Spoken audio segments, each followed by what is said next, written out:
আমার কাছে মা, পিতা, মিত্র, সখা সবই তো তুমি দাদা। আমি তোমাকে ছাড়া কিভাবে থাকবো? আমি তোমাকে ছাড়া থাকতে পারবো না দাদা।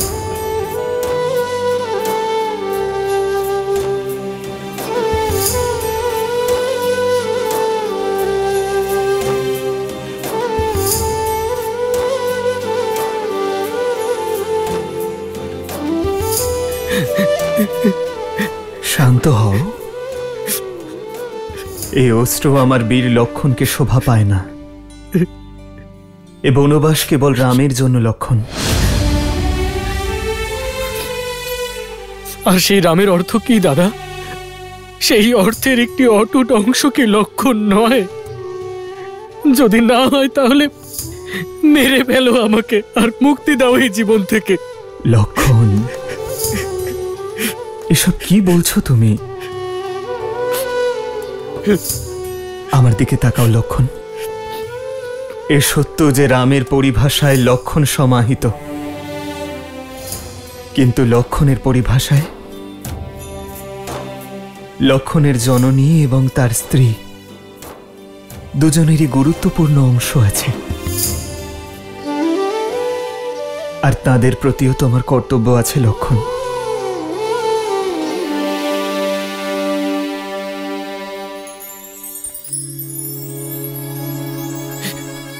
মা,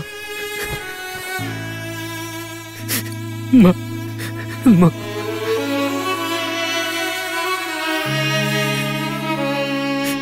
যাও পুত্র, যাও।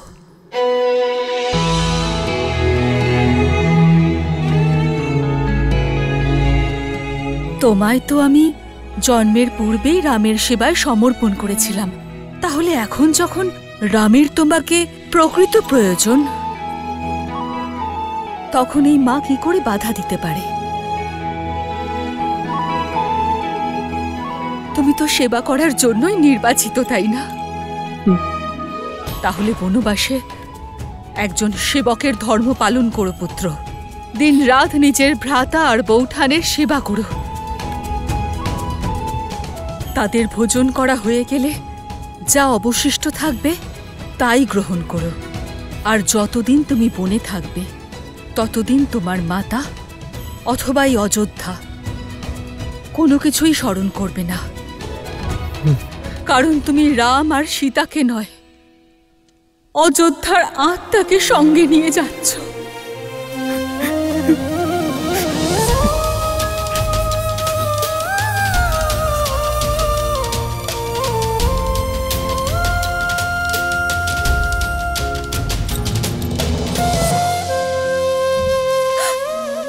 যাও।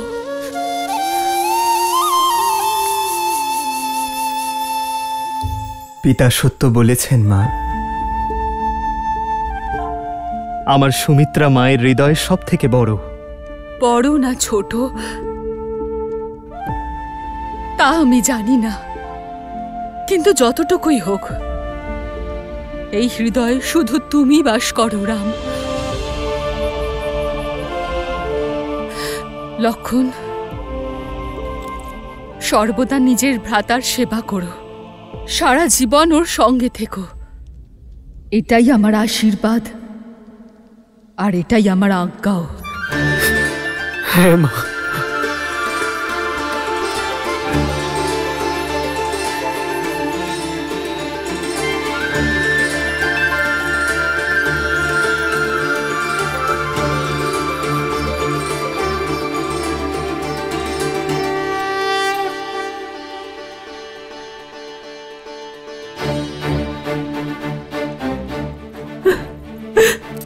রাম, একজন পিতার মতো আমার পুত্র লক্ষণকে রক্ষা করো রাম।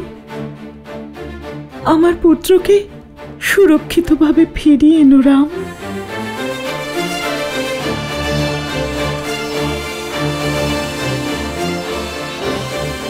এখনো অর্ধেক অনুমতি পেয়েছ লক্ষণ।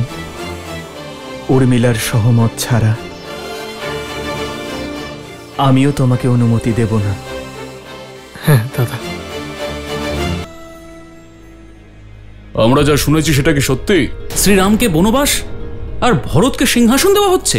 হ্যাঁ, সত্য শুনেছেন আপনি। মহারাজ শ্রীরামের সঙ্গে এমন ঘোর অন্যায় কি করে করতে পারেন? বিশ্বাসই করতে পারছি না। এটা ষড়যন্ত্র। হ্যাঁ, এটা ষড়যন্ত্রই, মহারানী কৈকেয়ীর ষড়যন্ত্র। মন্থরার কথাতেই উনি মহারাজকে বিবশ করেছেন এই সিদ্ধান্ত নিতে। এই অনর্থ আমরা হতেই দেব না। হ্যাঁ হ্যাঁ, আমরা আটকাবো শ্রীরামকে।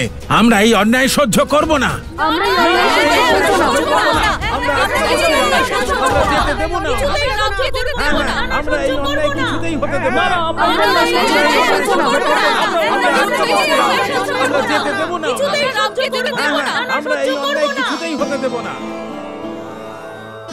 মহারাজ, জল।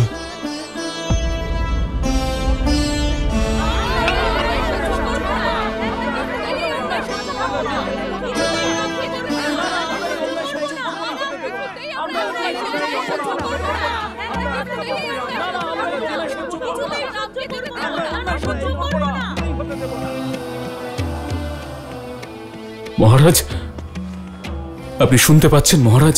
শুধুমাত্র আপনি নন, প্রজারাও সমান আঘাত পেয়েছেন। আপনি নিশ্চিন্ত থাকুন, অযোধ্যাবাসী নিজের রামকে কোথাও যেতে দেবে না।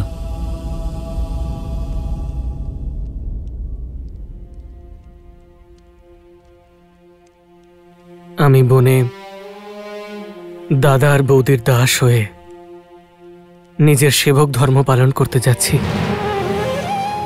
আর এই সিদ্ধান্ত একান্তই আমার। কিন্তু দাদা মনে করেন যে তোমার সম্মতি ছাড়াই উচিত নয়। তাই আমি তোমার কাছে একটাই অনুরোধ। নিজের স্বামীর সিদ্ধান্তের বিরুদ্ধে যাব, সেই শিক্ষা আমি পাইনি আর্য। আপনি নিজের ধর্ম পালন করুন, অবশ্যই পালন করুন, কিন্তু আমার ধর্মের কি হবে?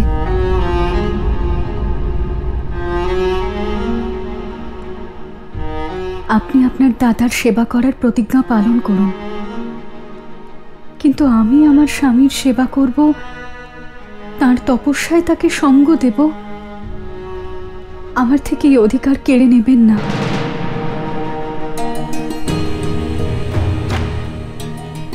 আপনি আপনার দাদার সেবা করবেন, এটা সঠিক, কিন্তু আপনার বৌঠানও আমার দিদি। ওনার সেবা করার অধিকার আমারও তো। উর্মিলা,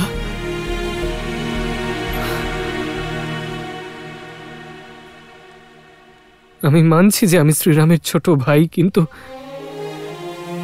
ওনার মতো সামর্থ্য আমার নেই। মহাবনে আমার প্রধান দায়িত্ব নিজের দাদা আর মা সীতার দিন রাত সেবা করা। যদি এমন অবস্থায় তুমিও যাও, তাহলে স্ত্রীকে রক্ষা করা আমার চিন্তার কারণ হয়ে দাঁড়াবে। তোমার সঙ্গে যাওয়া, তোমার ভালোবাসা আমার কর্তব্যে বাধা হয়ে দাঁড়াবে উর্মিলা।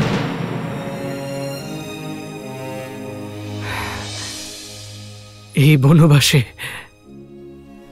আমাকে দিন রাত জাগতে হবে। নিজের দাদা আর মা সীতার সেবায় নিজেকে নিমজ্জিত করতে হবে। এই অবস্থায় যদি তুমি আমার সঙ্গে... আমি একা আপনাকে এই তপস্যার সুখ পেতে দেব না। আমি আপনার অর্ধাঙ্গিনী, আপনার পুণ্যে অর্ধেক অধিকার আমারও। তবে আমি যেখানেই থাকি না কেন আর্য, আমার মন সর্বদা আপনার কাছেই থাকবে। আর আপনার চলে যাওয়ার পরে আমার জীবন থেকে সূর্য চলে যাবে। আমার জীবনে অন্ধকার নেমে আসবে। আমার কেবল একটাই ইচ্ছে আর্য, যে আমি যখনই আমার চোখ খুলব শুধু আপনাকে দেখব।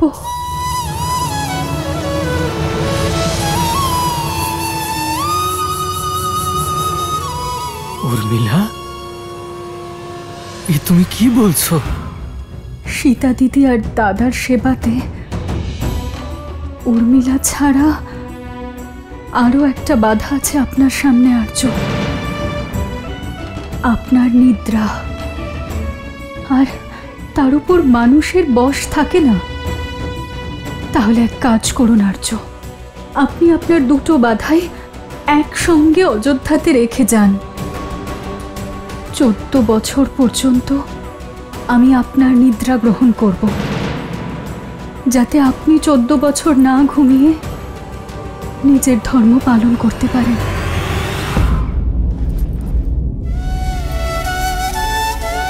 উর্মিলা, ত্যাগের অর্থ কি হওয়া উচিত সেটা আজ তুমি আমায় শিখিয়ে দিলে। এই 14 বছরে প্রত্যেকটা মুহূর্তে তোমায় স্মরণ করব। তোমার লক্ষণ তোমায় এই প্রতিশ্রুতি দিল।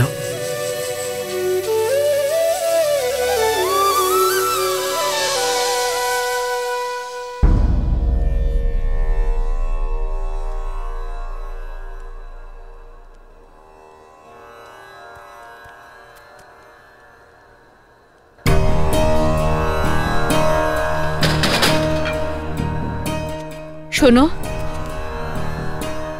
দিন ফুরিয়ে এলো, কক্ষে প্রদীপ জ্বালিয়ে দিও।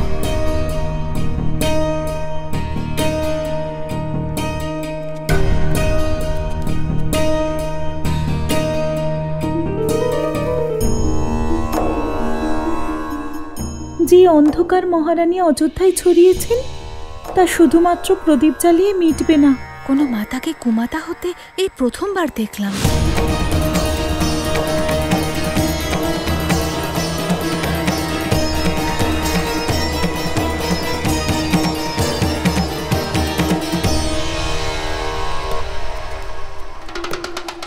দাসী হয়ে এত সাহস! সাহস নয়, মনের কষ্ট। আমাদের রামের থেকে সবকিছু কেড়ে নিয়েছেন। কি করে কেউ এতটা নিচে নামতে পারে? চুপ! আগে আমার ভরত রাজা হোক, তখন তোমাদের দেশ থেকে বার করে দেব, যেমন রামকে দিয়েছি। দেশের অর্থ কি অযোধ্যার সীমানার এই ভবনটুকু? না, দেশ জনতার দ্বারা গঠিত হয়। এখন জনতা রামের সঙ্গে আছে। রামের কথা বলছো? ও তো শীঘ্রই অযোধ্যা ছেড়ে চলে যাবে, মহারাজের আদেশে। রাজার আদেশ যাই হোক, জনতা রামের সঙ্গে আছে, আর রামই আমাদের রাজা।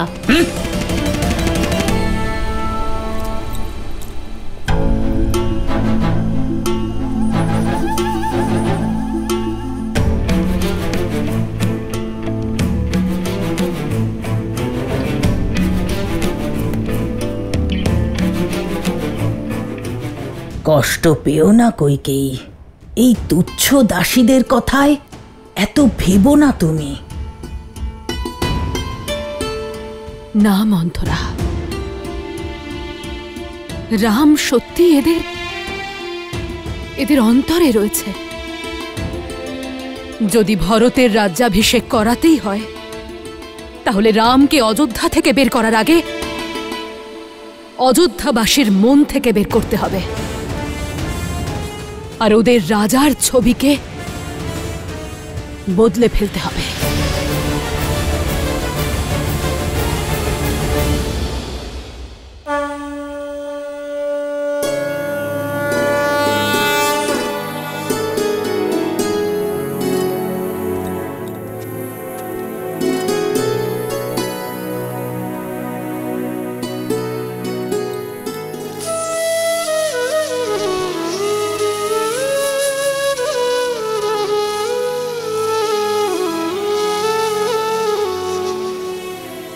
দিদি, আমাকে ক্ষমা করো, কিন্তু আমি তোমার সাথে যেতে পারবো না। উর্মিলার ত্যাগ অবর্ণনীয়। লক্ষণের সঙ্গে না গিয়েও তার দায়িত্ব পালনে সঙ্গ দিচ্ছে। লক্ষণ যাতে 14 বছর জেগে থাকে, তাই নিজের জীবনের আগামী 14 বছরকে রাত্রি রূপে স্বীকার করেছে ও।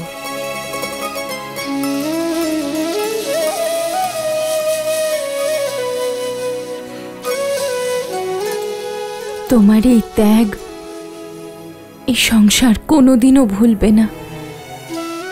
তোমার নাম চিরকালের জন্য অমর হয়ে থাকবে উর্মিলা।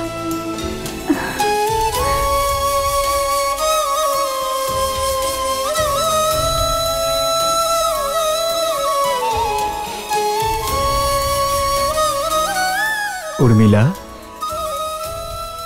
সংসারের সব থেকে কঠিন ব্রত পালন করতে চলেছ। আমার আশীর্বাদ সর্বদা তোমার সঙ্গে থাকবে।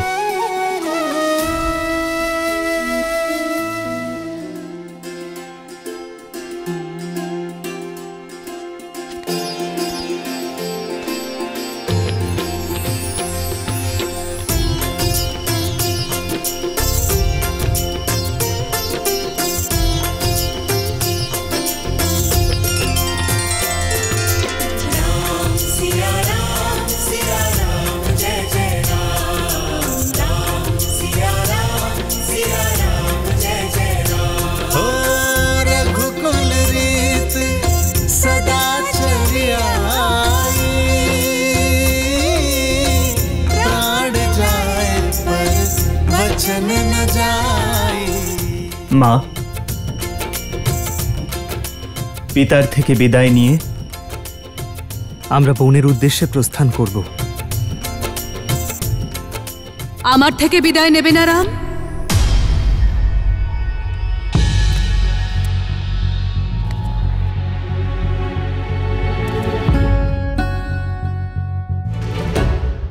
সিদ্ধান্ত তোমার। যুবরাজের বেশে ওনার সামনে গিয়ে ওনাকে দিয়ে অধর্ম করাতে চাও? যদি সত্যি বনবাস স্বীকার করো তাহলে এই বস্ত্র ত্যাগ করে গেরুয়া বসন ধারণ করো, সন্ন্যাসী হয়ে যাও। যত তাড়াতাড়ি সম্ভব অযোধ্যা থেকে বেরিয়ে যাও। মা,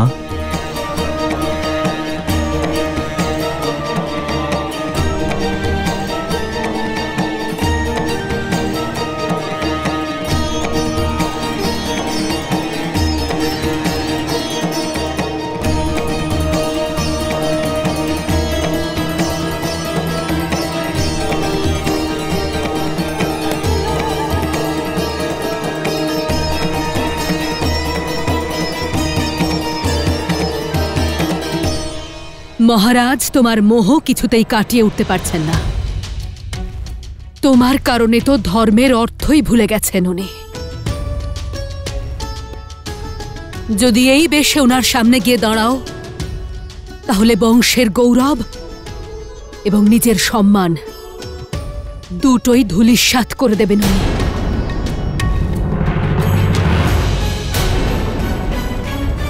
সিদ্ধান্ত তোমাকে নিতে হবে।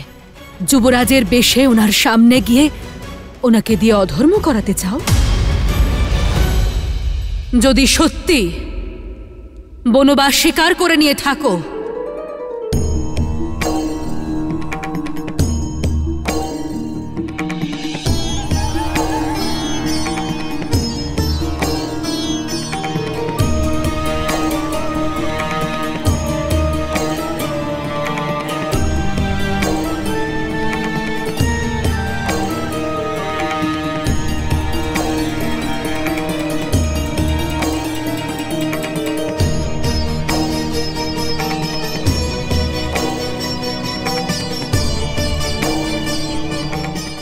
তাহলে তোমার এই বস্ত্র ত্যাগ করে গেরুয়া বসন ধারণ করো, সন্ন্যাসী হয়ে যাও।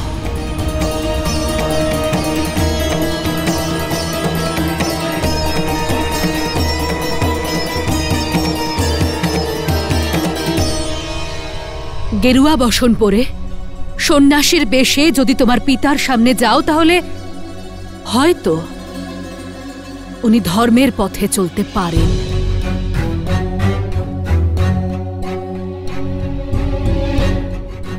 পরিস্থিতি আর কঠিন করে তুলো না রাম। যত তাড়াতাড়ি সম্ভব অযোধ্যা থেকে বেরিয়ে যাও। যথা আজ্ঞা মা,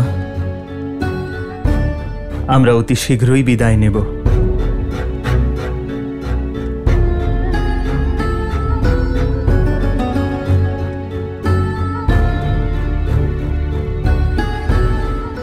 আমরা? হ্যাঁ মা, সীতা আর লক্ষণও আমার সঙ্গে যাবে।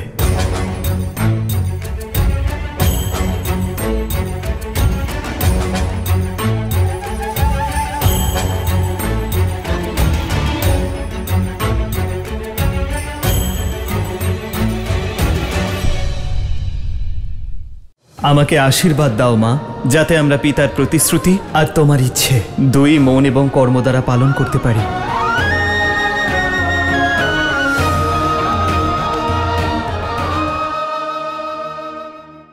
হ্যাঁ হ্যাঁ, কেন নয়। একজনের থেকে ভালো দুজন, আর দুজনের থেকে ভালো তিনজন। আমি এক্ষুনি এদের জন্য গেরুয়া বস্ত্র নিয়ে আসছি। ঈশ্বর যা করেন মঙ্গলের জন্য। আমার ভরতের পথ থেকে লক্ষণ আর সীতার কাঁটাও নিজে থেকেই সরে যাচ্ছে।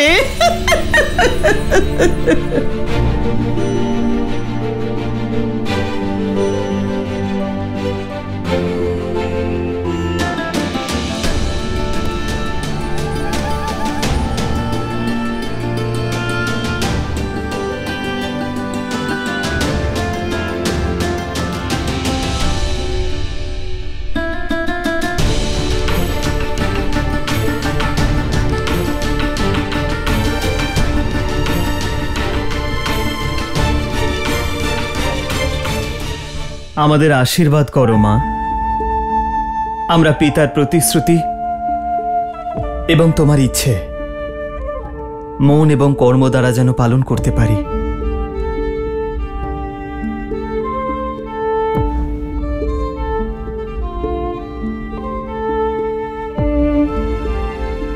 চলো দাদা। এসো সীতা।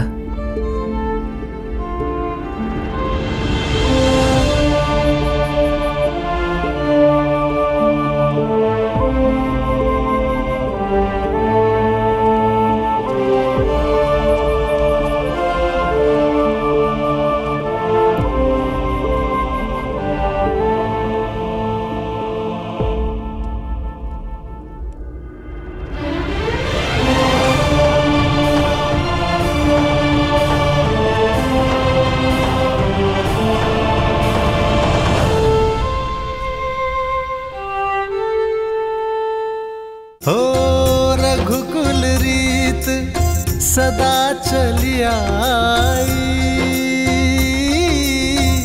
प्राण जाए पर वचन न जाए।